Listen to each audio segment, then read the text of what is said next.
All right, now, where are we at here? So I got the sheeting done for the servo hatches there, servo area bays, I should say, finished up. This one I had to. I'll get you close here. This one I had to leave. I left the cap strips in place and just worked away around it. I did do some initial sanding on here. I could see right. That's not a gap. That's just a little gap. We'll show you how to fix that here in a second. This one, the cap strips weren't straight. So I took my Dremel and I literally went across here nice and easy, and I carved both cap strips out and then went over top of it. Now this is the way I prefer to do it because I think it gives a smoother look. I did have to spend a lot of time fitting this thing into place to get it, relatively straight and somewhat gap free there. But it came out all right. It just takes a little extra time. If you're setting a model up, if you're building a model and you're going to run dual air, or you're going to convert it over to dual aileron servos where one wasn't there before, where it had the single setup, this is something you got to keep in mind, is how you're going to cover around all this and keep your covering. You just can't put a hole in your covering for your servo to stick through because of the wind and all that. You got to have that adhesion around there. I try to make them as tight as I can and leave a little gap. I mean, air is going to get in there, but it ain't going to affect the thing. So, anyways, we're moving on to a little final sanding here. Like I said, the guy that kind of built this thing, he didn't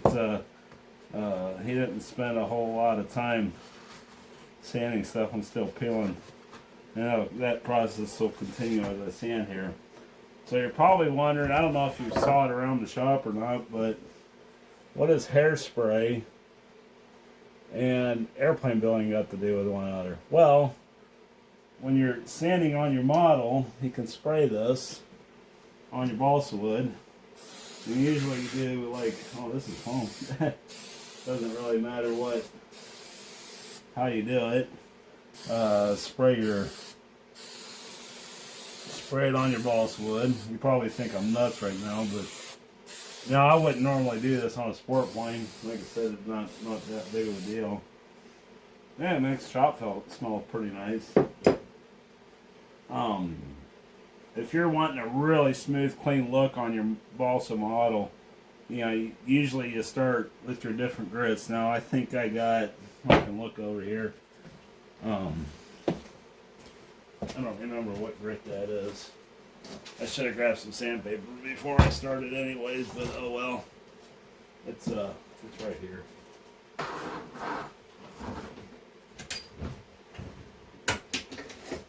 So that's 80 grit. And that I'm sanding with there. I got some 320. I think I'll take it to 320. So anyways, you do your initial sanding with 80 grit. This is where a really long flat bar comes in play. Now I bought this at Ace. This is sticky back sanding. It comes in big sheets. So you can cut the size you can use. You can buy sanding bars, you can make sanding bars. Longer the better when you're doing big services like this. I even use scrap pieces of balsa wood. You can stick sandpaper to it to get into some nice tight areas. Popsicle sticks make great sanding areas. Believe it or not, if you got a broken, busted prop, put piece of sandpaper on your busted prop, and you can have some contours. So it's just whatever it is. So anyways, when you spray this, it's still a little wet, but it'll work. When you spray your model with hairspray, it raises, like it would with hair, it raises your hair up, the balsa particles up. And that way, you're getting a better sand out of the stuff. And I mean, this will, you see, that's why it's starting to gum up, because it ain't quite dry. We'll let it sit there and dry up a little better. But anyways, it'll raise the little fine grains up in your balsa, and you can sand that down I've already done a lot with this side. Cut that part where it comes up. And then you can take it to your different stages of sanding. And you're just lightly covering this. You're just getting rid of the high spot. You're getting rid of the glue joints. Get across your, wherever you might have a glue joint at, like ribs or your cap strips, sheeting. I mean, obviously this one's already been somewhat prepped, but we can take it another level here. I mean, you can see, like, I'll get you close in here. You can see those like that, and that stuff. It's just rolling off, and that's that. Those are those raised fibers, and you just have a much better surface to put your covering down on. That's with any covering you want to do this with. I mean, any kind of type of covering, monocoat, ultra coat, fiberglass. Maybe you're going to fiberglass it and then you're going to paint it. Maybe you're going to use coverall, dope, whatever. I mean, it doesn't matter. The better your surface is, the better the results will come out. You won't have, all those little areas to, like a glue joint might have got lost, or might have got left behind. You're gonna find that doing this. Like I said, this is just $3.20, right? I bought this at Harbor Freight. Bought a big old roll for it, pretty cheap. And I'm not pushing them this bad.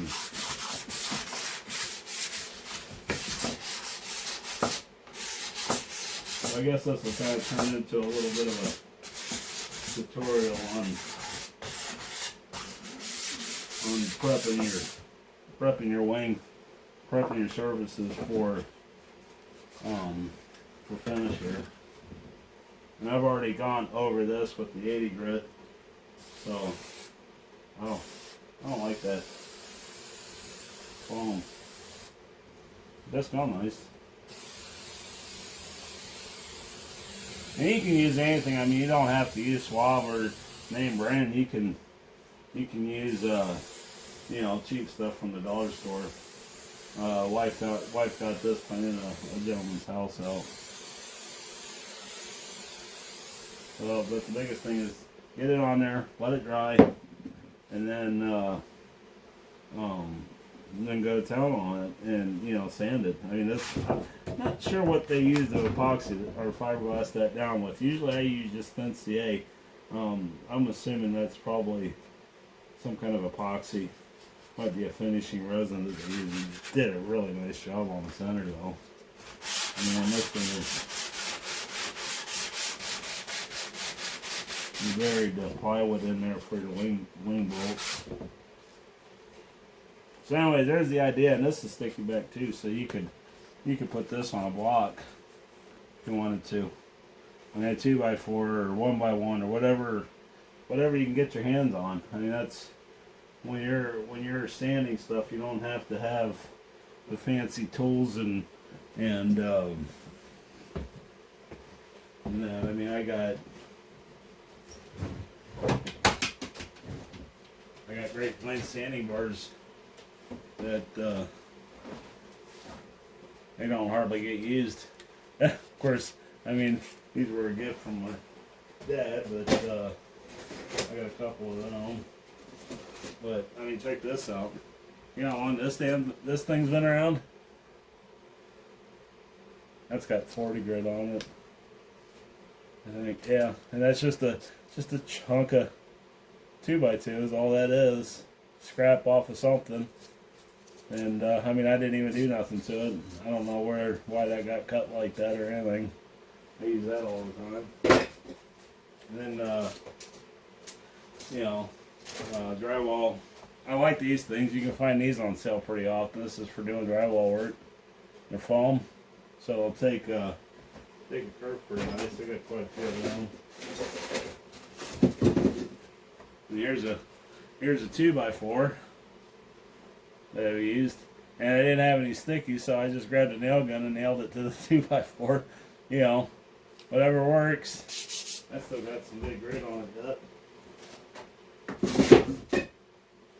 Here's that giant sheet of 80 grit that I bought. Like I said, it's got sticky back. You can get that at Ace. That was actually quite a bit bigger than that one. It was what?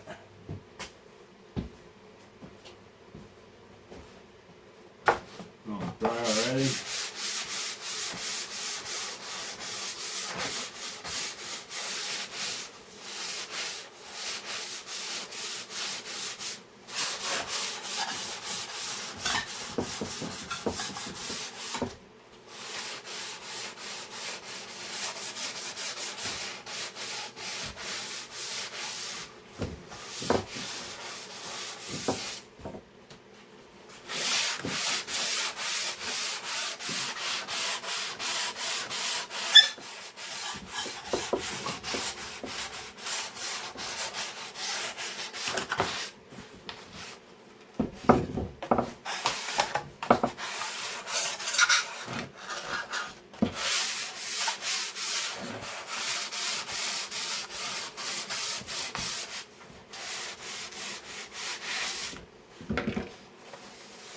That is, God, that's smooth.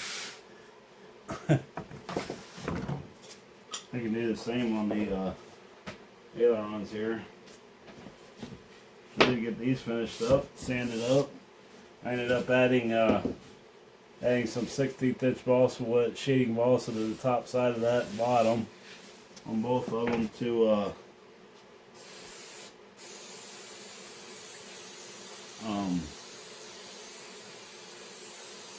get everything to line up.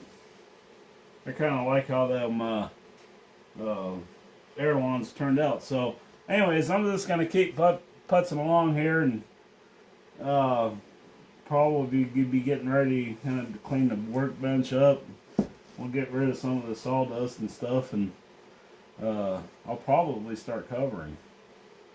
Yeah, I can cover the bottom of the wing and get that covered up, and then I'll cut out my pockets for my servos. I'll have to put my servos back in before I do the top wing, because they just drilled some holes here. I didn't put any leads or anything in there. I don't really plan on ever really having to change the aileron servo out. If I ever do, I can always tape a string to the servo extension before I pull it out, and that'll help me guide the new one in when it's covered. So anyhow, that's where I'm at right now, and we'll see you when we got a little bit more video to show you. Alright, I just had to show you guys this because I thought I'd probably be filming and coming back to you when this wing was completely recovered. But check this out.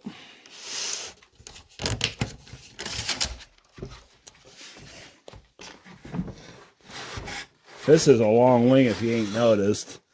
And I kind of remember covering the other one, but not really. 66 inches, so it's 5.5 feet. That roll of covering right there is 6 foot long. And I measured the width already, and I figure I need about a 12-inch piece to go front to back. So what I'm going to do is, instead of laying this out on my glass, because it's going to get pink top and bottom, and then we'll trim it from there, I'm going to take this over. You're going to think I'm nuts. I'm going to cut it on the damn bandsaw. So let's see if I can get you put on the little thing here. Apologize about me shaking a little bit here, not being smooth. Put the rubber band around here. There we go. Try not to shut it off. There we go. Still recording? Yep. Bandsaw. I like that. I don't remember how wide this throat is on this thing. Might have to. 9 inches. Yeah, I need 12. I really need 12. Maybe we go. Boy, if I cut it at an angle, what's that going to do for the whole roll? Huh. All right, how do I cut this? 12 inches. I wonder if the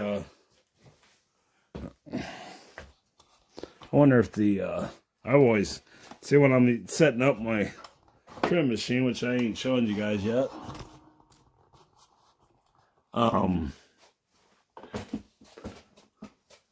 I'm setting up my trim machine, I cut my balsa wood on my, or I cut my monocoat on the bandsaw, and I mean, yeah, it melts it a little bit. But get you guys set up over here. There we go.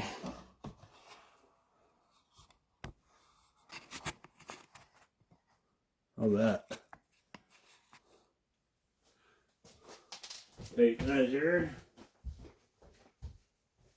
I should have thought this through a little bit more. Where's it at?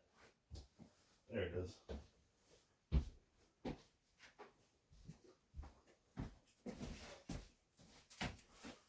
I bet the scroll saw will get through it. We gotta be 12 inches. So, we'll go a little better. How about right there? Follow the workbench. We're gonna speed up maybe.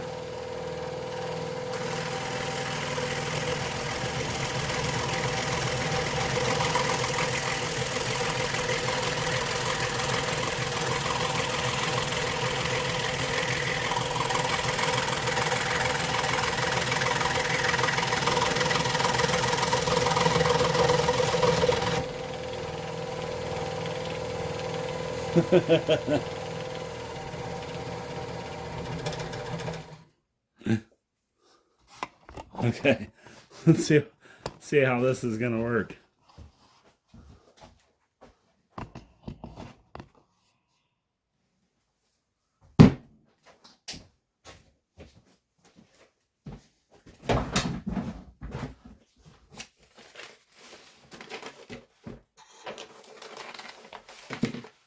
What the hell happened there? Must have caught it on the sandpaper.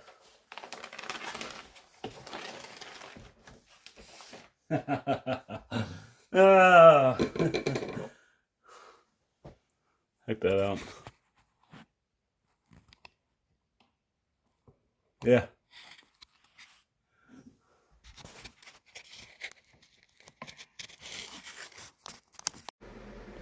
Okay, just a quick update here.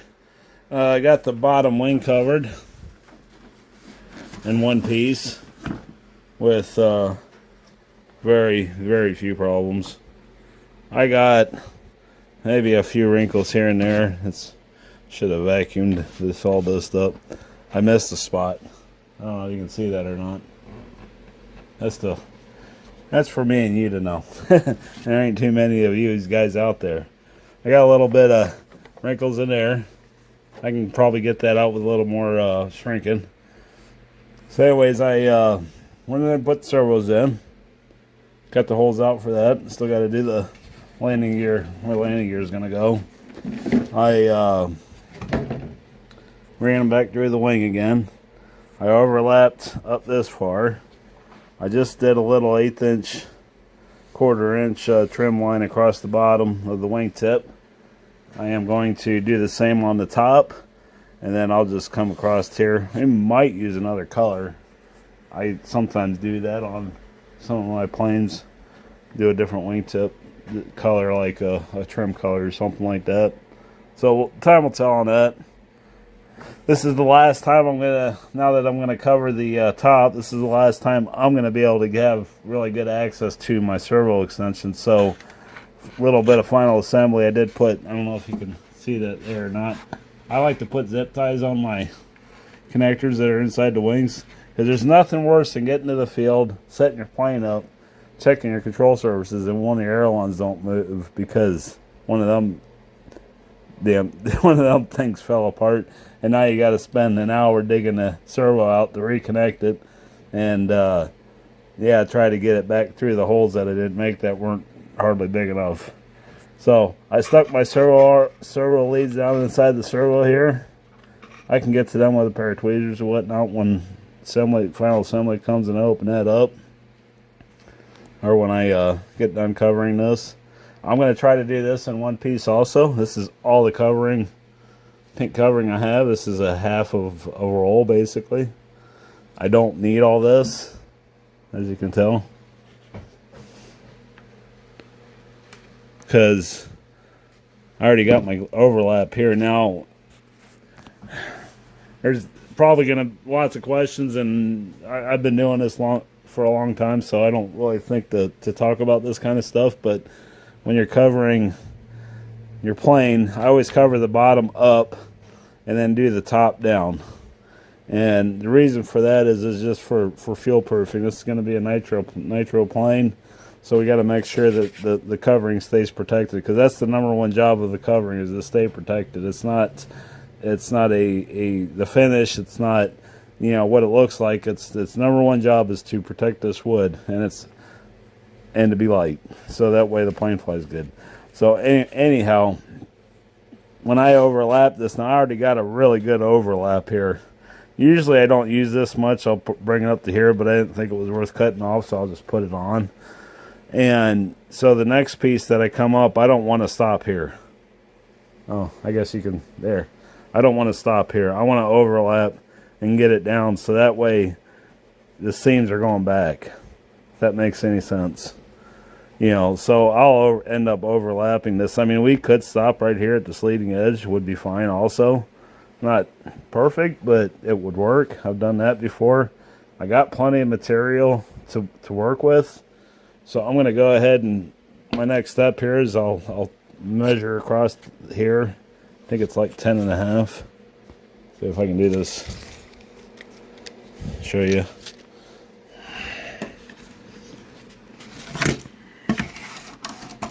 So it's like, yeah. So if you can see that, they're like, well, 9 3/4 from side to side. So you want a little overlap. So at a minimum, I start with 10.5. I'll probably go 11. And this piece, that'll leave me with 2.5 inches, 6 foot long. And, you know, guess what else I got to cover? The ailerons. Now, I could do these. Sorry, I keep putting my finger in the way. We know these are about, you know, what do we make them to at 2 1/4, 2 3/4, something like that, wide. So I'll have enough to do one side of them left out of that roll. And I got a partial roll over there, so I will have to, it's going to take both of these rolls to cover this one, this full roll and a partial roll, which there ain't much partial left there. I think I'm up to 3 rolls in this plane of just pink. Doing the I think the fuselage and the elevator was a roll. I think it was that roll. So this is 2 rolls. This will be a 2-roll plane. So anyhow, and then plus whatever little bits I got for trim. So anyway, that's where I'm at. Thought I'd show you that a little bit, and show you how I'm doing, how I'm coming along with it. So anyways, I'll bring you back when I got more to show you. Well, I thought I'd show you guys where I'm at. Got the wing all covered. Ended up splitting the top in half and putting a joint in the middle here. Not going to be that big of a deal. That's going to be on the fuselage, so figured why hurt myself. And plus, I was starting to get a little concerned about running out of pink monocoat. There's just about a full roll of covering in that wing. I mean, that thing is, I mean, it's not a big plane, but it is long. So anyways, got that done. got the ailerons hinge or covered and hinges. It's not glued yet. Hinges put in place. You can't hardly see it. I don't know if you'll be able to see it here or not. Yeah, there it is, right there. You can see where I had to splice them.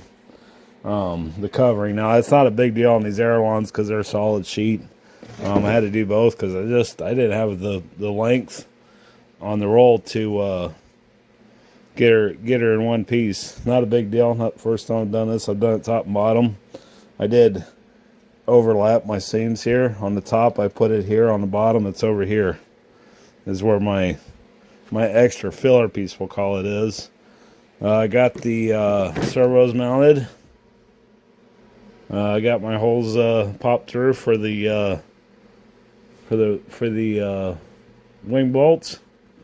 I actually had it on for a short period of time. It looks really nice. This come out real good. So I got to do the wing tips yet. I got maybe enough paint to do the wing tips. Not that concerned about it right now. I ended up not worrying about putting an additional wing tip on there. Just no reason for it. No big reason to add more wood to this thing. So like I said, sometimes I did that on my something extra twin. I put white wing tips on. So we might do black or maybe purple like the stabilizer is. Just use a trim color. Got to get some material. I want to do the same thing that I did on the elevator on the wing. It's just going to be bigger. I did that with my French curve. I used card table or card poster board from Family Dollar to map that out.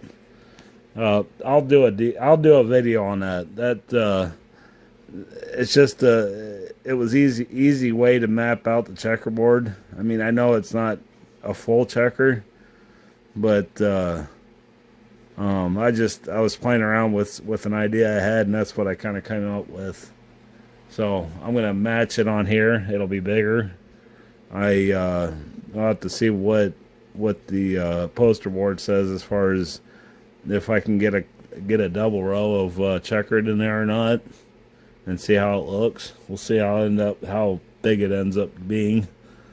So anyways, I went ahead and mounted the motor. This is a old school Irvine 61. Really like these motors. I got one that's plumb worn out, so I picked this up from a friend of mine a long time ago. I have not ran it. I bet I've had this motor floating around the shop for 10 years now. So it still turns over. It's